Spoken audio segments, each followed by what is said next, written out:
Jefferson Robbins for NCW Life. Between redistrictings and retirements, you're going to see a lot of new names on your ballot come this November. We are interviewing candidates all this week for various local races, including candidates for Chelan County Commissioner District 3. I'm joined by those two gentlemen now, Brad Hawkins, Flint Hartwig. Welcome. Thanks so much for having us, Jefferson. Really appreciate you both being able to spend some time. Thanks for the opportunity. We are sitting down with local candidates today. We're talking about Chelan County Commissioner District 3. Tiffany Gering is leaving that seat. And the two of you, although you may be known in certain respects in the community, I want you to introduce yourself to our viewers as if they have no idea who you are and no idea why they should vote for you. Because you're on the ballot in first position, Brad, we will start with you. You have 1 minute to introduce yourself. Well, awesome, Jefferson. And thanks again for having us. And Flint, thanks for coming. My name's Brad Hawkins. I was raised here in Wenatchee in Chelan County. I'm a proud husband and father. My wife, Shauna, and I have been married for 22 years. I'm really excited to have the opportunity to run for this position. I currently serve as our state senator, and previously I served as a state representative, served on school boards. I've worked previously as a PUD employee for 18 years. But given the wildly reconfigured legislative district, my family and I decided both personally and professionally it would be better to run for the Chelan County Commissioner position, which is open. So I feel like I could cut down spending half the time of the year away in Olympia and less time away from family and more time dedicated to my service with Chelan County and to bring all my experience to Chelan County. So that's why I'm running. Brad, thank you. Flint Hartwig, please introduce yourself to our viewers as the candidate. You've got 1 minute. Yeah, thanks for the opportunity. And again, thanks, Brad, for being here as well. And I was born in Washington State, but not in Wenatchee. I was raised in Central America. My parents were humanitarian relief workers doing mostly water well drilling, soil and water conservation projects. Mom was a midwife and opening clinics, delivering babies, stuff like that. And in order to kind of get reacclimated into U.S. lifestyle, we moved to Leavenworth in the 90s. And then I started work for Les Schwab here, so I've got some experience in retail and stuff like that. And then ended up starting a construction company when I was about 21 years old and developed that into the home building company that it is today. So most of my experience is in business, and I'm one of the owners of the Riverfront Rock Climbing Gym, and we used to own a restaurant in town, stuff like that. So I got motivated to run for county commissioner just because I want to reduce bureaucracy and reduce waste. All right, that's your time. I appreciate it. And Flint, I'm going to stick with you for the next question. Broadly and in general, what issues do you think, as a candidate, are crying out to be addressed in Chelan County that you think you could deal with well as commissioner? And you have 2 minutes for this answer. Okay. Well, first and foremost, I think that the building department needs to tune up. It's too hard to get permits right now.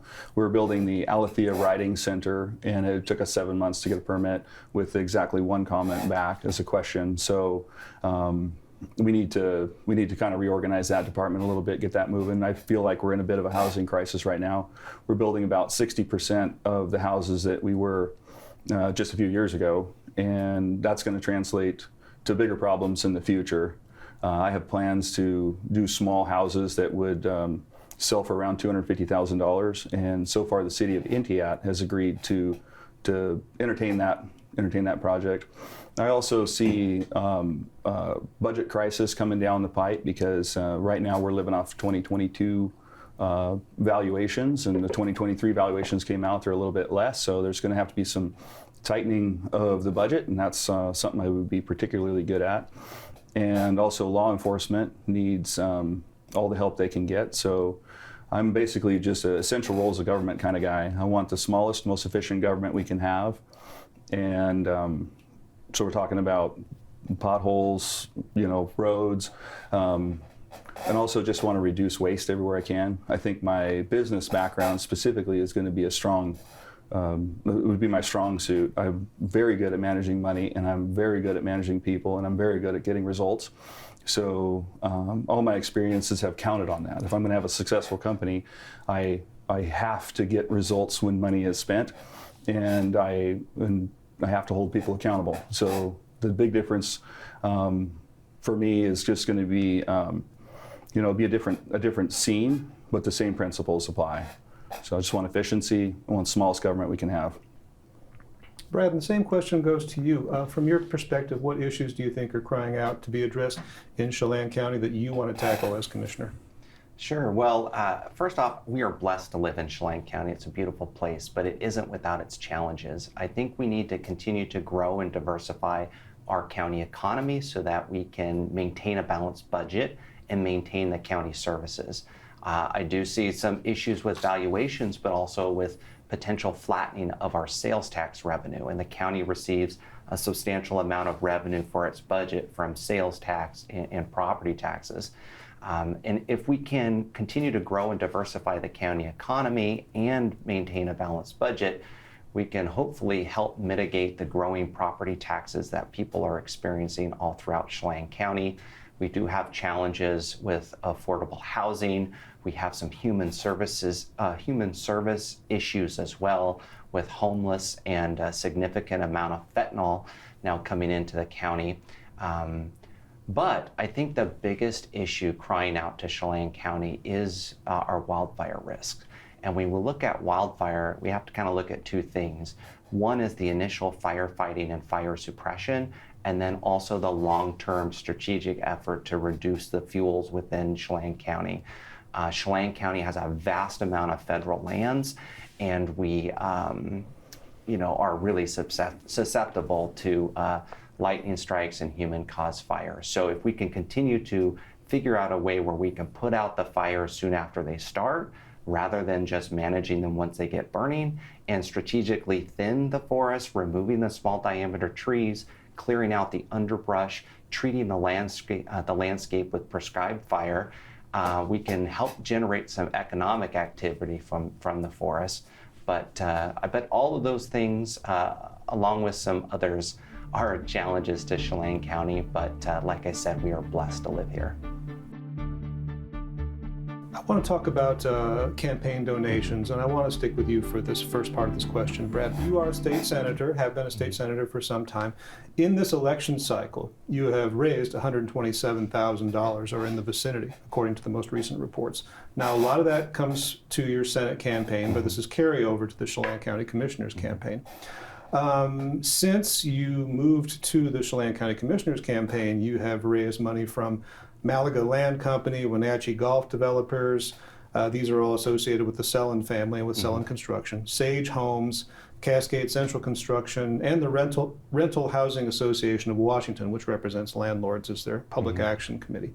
Those are maximum donations, $1,200 a piece. So with that amount of donor money in play from those sources, Brad, how can constituents be assured that you're working for their interests, and if you're elected, not merely the interests of developers who've contributed a lot to your campaign? Well, developers have contributed a lot, but also have several businesses and individuals, large and small contributions from couples, from small business.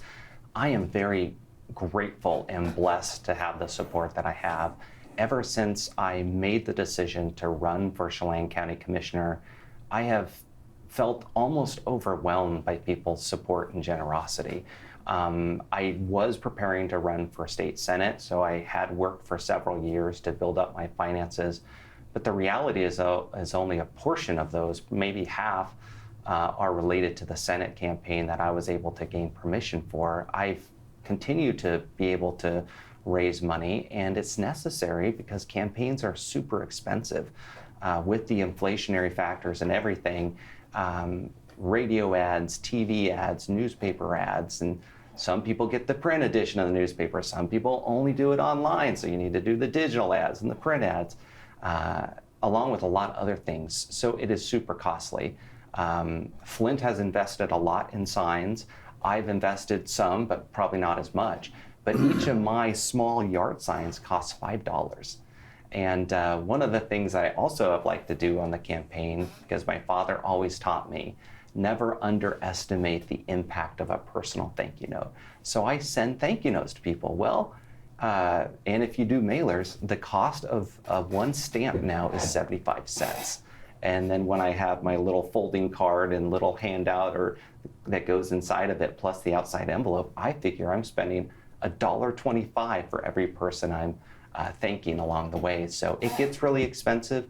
It's also expensive to raise money. So to do that properly, you kind of need to spend money to raise money. I might spend $3,000 on a fundraising letter, and I bring in $7,000. So then I've netted $4,000 that I could put towards radio ads. And so it is really costly, but I'm super grateful for people's generosity. Well, respectfully, Brad, the question was, how can the constituents be assured that you're working for their interests? So I'd like to redirect that. Can you answer that in a minute? Thank you so much. Yeah, I actually forgot that part of the question. But yeah, I think I have a proven history of working collaboratively with people and not being unduly influenced one way or another. And if you look at the broad scope of the support that I've received, it's essentially come from all sources. And some are conservative people, some are more progressive, some are considering themselves independent, some are businesses large and small, and individual contributions large and small. So while your question sort of rattled off 3 or 4 or 5 particular contributions, I think if you were to look at the whole scope of it, people could understand that I couldn't be unduly influenced one way or another, because frankly, I've received a lot of contributions, which I'm grateful for. And Flint, I'll ask the same question to you. You've raised about $35,000 so far in this cycle as a first-time candidate, which is respectable. Again, $1,200 is the maximum individual contribution. $1,200 apiece from 3 owners of Goodfellow Construction, from DRC Properties, which is an property investment firm, Chelan Construction, Sage Homes, Forte Architects, all people involved in the development of our real estate. So the same question goes to you as somebody who's received that money and also someone who comes from the development and building background. How can constituents be assured that you are working for them rather than the interests that have financed you?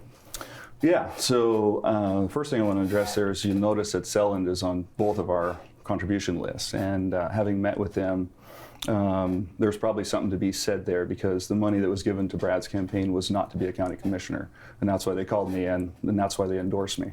So I'm very proud of that, and there's, maybe that's a conversation that needs to be had to find out how that money got moved without permission. But I'm going to be supported by a lot of developers because I am a developer, and I believe wholeheartedly that what this town needs is housing. So these people aren't supporting me in order to buy me. They're supporting me because they see a great need for housing. And I was approached recently by a builder who offered me a quid pro quo and had specific strings attached for a $5,000 contribution. And I not only immediately shut them down, but rebuke them, and there will be no business being done with this particular person. I'm not going to say who it is, but that kind of stuff just absolutely will not fly with me. I'm retiring from construction in 2 weeks. I will no longer be a developer in the Wenatchee Valley 2 weeks from today. And I feel like I had opportunities coming up. I had cheap money, cheap real estate, and low bureaucracy. And I'm not going to be the guy who climbs the ladder and then the rungs get knocked off the bottom of the ladder, and then there's not an opportunity for somebody else. So my particular way that I've contributed is through building. Had I been a restaurateur or manufacturer or something, I am sure that people from those industries would support me. That doesn't indicate that there's any malice. In fact, the building community is literally what gets this town built, and I think that we need to make it easier to build. So I'll always be pulling for that.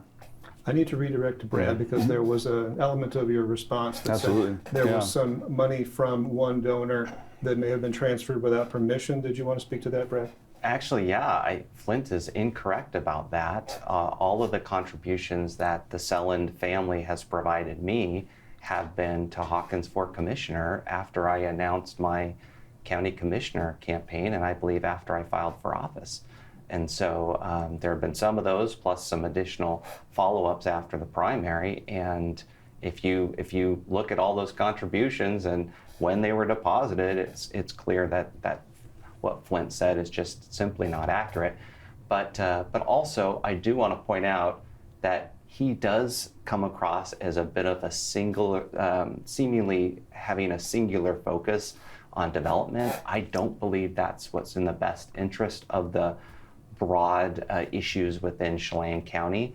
And to your prior interview, Jefferson, he sort of didn't truly answer the question of whether he could potentially, personally, financially benefit, his company from his position as county commissioner. So I don't know if all of that has been finalized or cleared up, but I'm grateful to know that Flint is retiring from that position, and I hope he commits to divesting full ownership in his company by the time he would take office as county commissioner. Your statements, Brad, about the donations do jibe with what I observed in the Public Disclosure Commission report. So to my knowledge, that's accurate. You haven't moved money from donation prior to moving into the commissioner race. And can I say, Jefferson, there's nothing wrong with contributions. I'm a big fan of Brad Chelan, and I'm grateful for the good work and his employees. If that company wants to contribute to both Flint and I for whatever reason, that's fine. Some businesses do that, so I can appreciate that. I need to come back to Flint now for a little quick response. The Brad mentioned that he sensed your campaign as being kind of a single interest or a single issue campaign related to housing development. But I think you've also touched on other things in previous conversations. Do you feel like your candidacy is broader than just the housing issue? Oh yeah, but it's so obviously I have a strong support for law enforcement. I do ride-alongs with the sheriffs. I roll with those guys in jiu-jitsu. Got a lot of connections to a lot of deputies, and I've had multiple conversations with Mike. But the real nuts and bolts of my campaign boils down to this. I hate bureaucracy. I hate waste. I want efficiency, and I want dollars to be spent better. So it's hard for me to go out and campaign on bread and circus when I'm not a bread and circus guy. So if there's problems in the county that can be addressed through two ways: one, add more government, or two, reduce government and get out of the way, I'm always going to side to one way. We talk about the homeless problem. I don't believe that enabling homeless people is a good way to solve the problem. So if you're looking to me to institute a bunch of policies that take your tax dollar and send them off to additional shelters and stuff like that, I'm probably just not your guy. On September 19th, Commissioner Tiffany Gering, whom you're campaigning to succeed, announced that she would endorse Flint and his candidacy. What weight should that endorsement carry of a departing county commissioner saying, this is the person I want to take on that seat? Well, I guess that's up to her. I don't want to disrespect her, but I believe she maybe wasn't prepared for the job. She's struggled, and now she's moving on.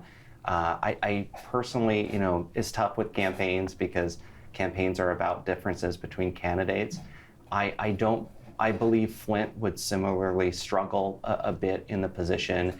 I believe I could come into the position within just a few months, given my background and relationships with local, state, and federal officials, understanding of the state process, and make more of an immediate contribution. Whereas I think someone like Flint or perhaps Commissioner Gering, it took several years to kind of get your feet on the ground in the position. But people are free to endorse whoever they want. I'm really grateful for my endorsements. Just recently, a group of mayors endorsed my campaign. Former Mayor Frank Kuntz of Wenatchee, the current mayor Mike Poirier of Wenatchee, the mayor across the way, Geraldine Crawford, Mayor of Leavenworth Carl Flory, Mayor of Kashmir Jim Fletcher, the former mayor of Chelan Mike Cooney, and other business leaders, Bart Clennon, Doug and Katie Pauley, former general manager of Chelan PUD Steve Wright, longtime community advocate Gene Sherritt, and other groups like the Mainstream Republicans, the Wenatchee Valley Firefighters Union. I'm grateful for those endorsements, and I'm sure Flint is grateful for his. And ultimately, it's not really about who's endorsing who. even though we're pleased with our endorsements, it's really about who the voters of Chelan County want as their next Chelan County Commissioner. And I'm hoping that I'm the clear choice based on my experience and understanding of the process and my work with local groups. And my question to you, Flint, was related that Brad does have the endorsements that he mentioned of current and former mayors in particular. So what weight should that carry, and what endorsements do you bring in that you feel have value and weight to the campaign?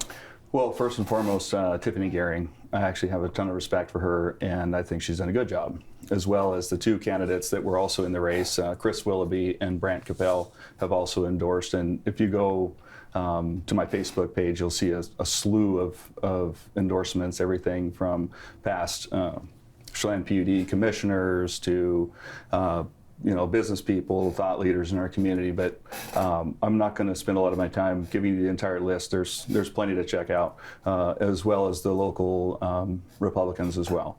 So I'm not going to try to out-politician a politician. So he's absolutely right. I don't have the experience that he has. He'll fall right into the slot and immediately do what politicians do, which is tax you and spend your money.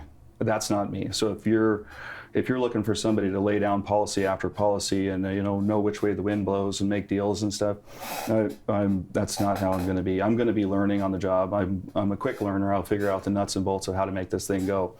But the difference is at the root of who we are as people. I don't believe government's a panacea. I don't believe that it has the answer for everything. So to that end, I'm not just going to jump in there and go along to get along. There will be a learning curve. But like I said, at the end of the day, the basics are you're managing your tax dollars. You're getting efficiency out of those tax dollars. You're setting expectations for staff and different departments, and then you're saying, hey, let's, if you're the road department, let's get some roads built. If you're the building department, let's issue some permits. If you're law enforcement, let's enforce the law. And this is where I'm really strong, because I don't go along to get along. Brad, Flint brought up, I think, probably the tax and spend element is something you'd want to respond to in the sense of fiscal management. Absolutely. I mean, I have a proud record of supporting budgets that are responsible at the state level, and I'll continue to do so as county commissioner. To one of my previous questions and answers, I mean, that's why I want to continue to grow and diversify the county economy so we can generate the sales tax and the property taxes here without additional revenue streams. But also, I wanted to respond because Flint continues to refer to me as a politician, and the irony is I'm not really that political. I think of myself as a public servant, and I've served 4 years in the State House of Representatives and 8 years in the State Senate. That's only 12 years. I mean, a lot of my colleagues in Olympia have served much longer and are much, much older. But I'm hoping in this campaign to bring all of my experiences from Olympia and over the last 10 or 12 years working closely with local business leaders, citizen groups, and community organizations to the county commissioner position. I'll point out that career politician is a term that also arises in Commissioner Gering's endorsement of Flint. Yeah, and can I say something about that? Because 1 minute, please. Oh, okay. It's kind of an interesting process. I have, campaigns, people can kind of say whatever they want, and I know it's kind of silly season at this point, but I'm really proud of all of those people I just talked about that have endorsed me, and there's others. And like I said, Flint should be proud of his endorsements as well. But all of the people who've endorsed me, of course, are saying really positive things about me. But they're not taking shots at Flint. And I believe that says not only a lot about them, but also about my campaign. And I'm proud of that. I'm sure that Flint feels similarly about his campaign. 100%, yeah. And by that metric, if 12 years in Olympia doesn't make you a politician, then I guess 20 years building houses doesn't make me a developer. So, that's the level that's the thing that keeps getting leveled up against me. It's that you're a developer. Yeah, I've been at 20 years, and I think that does make me a developer. And I think if you spend 12 years in Olympia, that makes you a politician. Another question, and I want to move to Flint with this one. Last year, the county commissioners voiced some pretty stern opposition, Flint, to a proposal by the YWCA. that would create a mobile safe syringe program. This is a needle exchange that would go out, meet people where they are experiencing IV drug addiction, help them dispose of that medical waste that gets created by that addiction, while also giving them clean exchanges, new needles, and opportunities to get other forms of counseling and health intake, get blood tests, get vaccinations, things like that. So again, some pretty stern opposition from the Chelan County Commissioners about this time last year. Where do you stand on that proposal? And what would you do in terms of the county funding that gets moved to agencies like YWCA if they pursue a program like that? Yeah, this is an area that hits home for me because in my extended family, we've been touched with drug addiction, and I have a ton of compassion for these folks. And I think about it this way, like, what would it take for the three of us to become homeless drug addicts in the street? Well, you'd have to lose hope first, and then it would be a steady decline. Then you'd find this little out, right? And that is to get high and forget about the world for a while. That's terrible, but I can't point anywhere in the U.S. where additional programs like this have functioned at a high level to get people off the streets. We need opportunity, and I think that when people are hopeless and they don't feel like the juice is worth the squeeze, that's how you end up in those positions. So it's tough love. You know, I don't think that any form of program that enables is going to be successful. I think that we do need to provide other avenues for opportunity, because once you get a couple wins yourself and you feel what it is to better your life, and you get the results of that, that's how you decide on your own that life is worth living and you want to do this other thing instead. Somebody coming around just giving you more stuff, and it feels good to the person doing it. Half the time when we're handing cash to homeless people, a lot of times, if we're really honest with ourselves, would you do it if nobody was watching? That's why they always stand on a very busy street corner and stuff. And it makes you feel good to do it. But you're voting with your dollar. You're literally saying, I'm okay with this. And that's not where I line up. And Brad, the same question to you. The commissioners have said this is not a good idea for our community. Again, it's a mobile safe syringe program. It would offer not just needle exchange, but also other social services, including things like possibly help finding housing, as Flint brings up. So, the county does act as a funnel for a lot of money to agencies like YWCA. But if an agency proposes something like this, where do you stand on that? I agree with the current county commissioners, and I believe it was not just Chelan County commissioners, but also Douglas. I think I do not support needle exchange programs, and I believe the advocates that do are too quick to make that sort of a first option. And it was highly contentious when we were debating that provision in the Washington State Senate. I think we need to look at plenty of additional wraparound services to address those needs. And the homelessness issue is a major issue here. I want to commend the City of Wenatchee and City of East Wenatchee. They did create some revenue streams to help address the issue, and the pallet shelters and the RV park and other things. I believe that is helping significantly, but there's still a homeless presence that we see, but it sort of still isolates that homeless population. The thing that we need to make sure of, and this is what I would support as county commissioner, is not doing things to attract visitor homeless or homeless tourism. But we do need to address this issue and continue to do so head on with more compassion for our local community homeless. And if we can support more wraparound services, but it's really costly. And so when you think about homeless issues, it's not just an issue of affordable housing, it's perhaps more so an issue of mental health and substance abuse. But what I ask people is think about the situation. What if the person you see is your neighbor's daughter? Or in my case, when I was recently driving down South Wenatchee Avenue, and I saw a homeless person and I recognized it was someone I graduated from Wenatchee High School with. So we do need to continue to stay on this, not only for community protection, but to support people getting clean if it's possible. But to the question, should a county board punitively act if an agency that it normally funds takes a step that the county commissioners disagree with on a moral level or on a provisional level? Well, I guess, if you don't support needle exchange programs, you can take that action, certainly.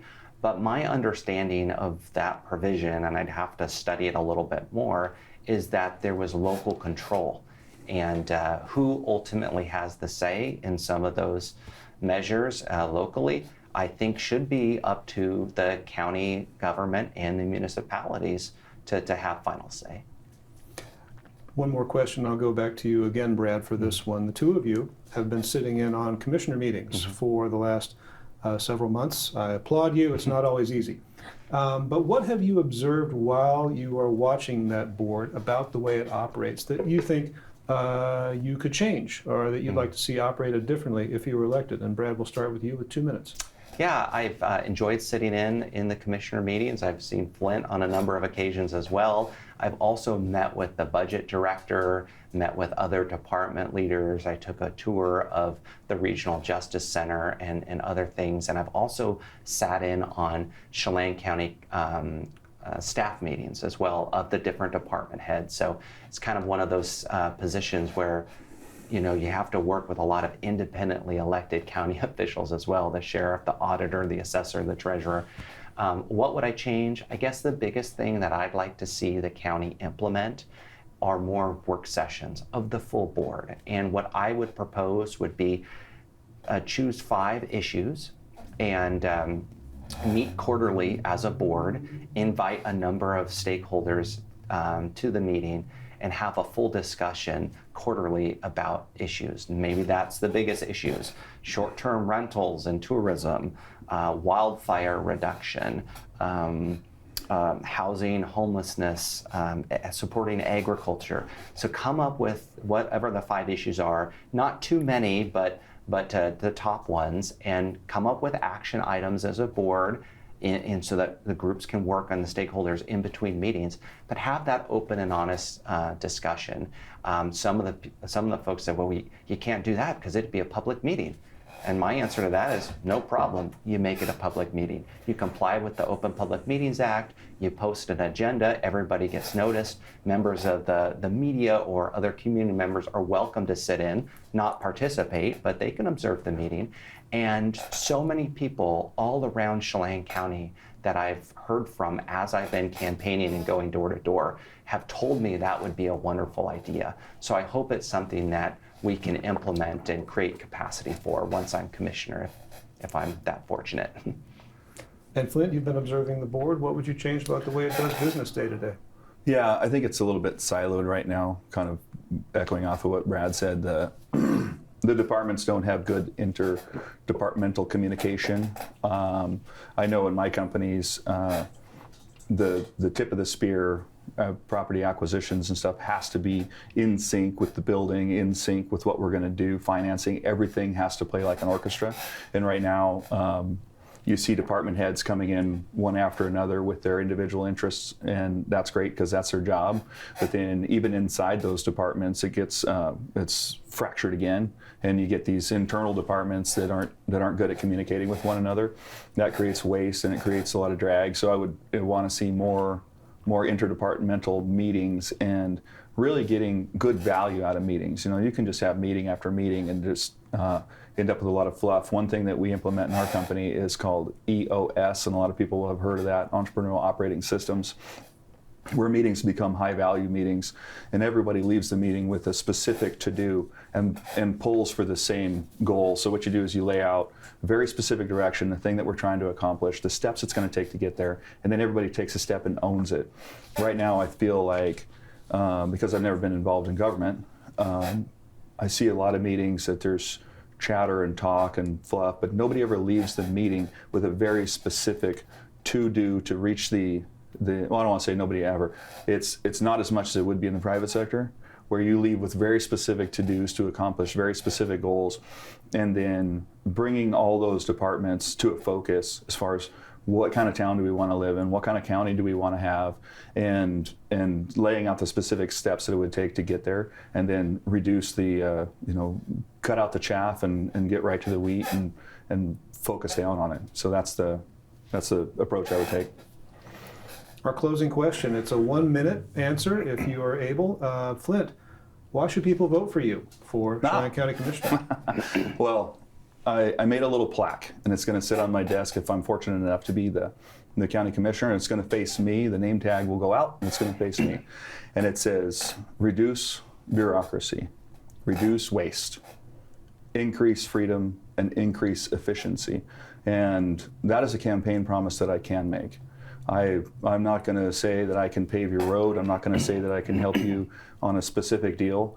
But the metric by where I'm going to measure my candidacy, my campaign and my candidacy is if I can help in 1,000 little ways. I know I'm not going to be able to go in there and turn the boat around. It's not going to happen. But if I can help one farmer stay farming, I'm going to be proud of that. And if I can help one person get a building permit, I'm going to be proud of that. Help one person stay in their home that's getting taxed off their property. These are the metrics by which I'm going to measure my candidacy. And I just really appreciate everybody's support, and I'm going to need more of it. So I appreciate everybody going to all the different social media outlets that I have. Check me out. And if you have a question, I want you to reach out. I will answer it. Thank you. And Brad, in 1 minute, why should people vote for you for Chelan County Commissioner? Well, I don't support bureaucracy and waste either, and I do support freedom, but people should vote for me for Chelan County Commissioner because I believe I'm the clear choice to represent the broad interests of Chelan County, not sort of any singular focus. I bring extensive experience with me to the position if I was fortunate enough to get elected. I have good relationships with local, state, and federal officials. I think that would be a unique opportunity for Chelan County. And throughout the process, I've had the privilege of working with, as I mentioned, almost every community group, organization, and business in Chelan County. So I'm really excited about what I could bring. I have a proven record of taking on challenging issues, bringing people together, working collaboratively, and delivering results for our district. And I'd be honored to continue doing that as Chelan County Commissioner. Election voting begins October 18th, concludes on Tuesday, November 5th. Brad Hawkins and Flint Hartwig are both Republicans running for Chelan County Commissioner District 3. Thank you both for joining us. Thank you, Jefferson. Appreciate it. All right, thanks. You're watching the NCW Life Channel.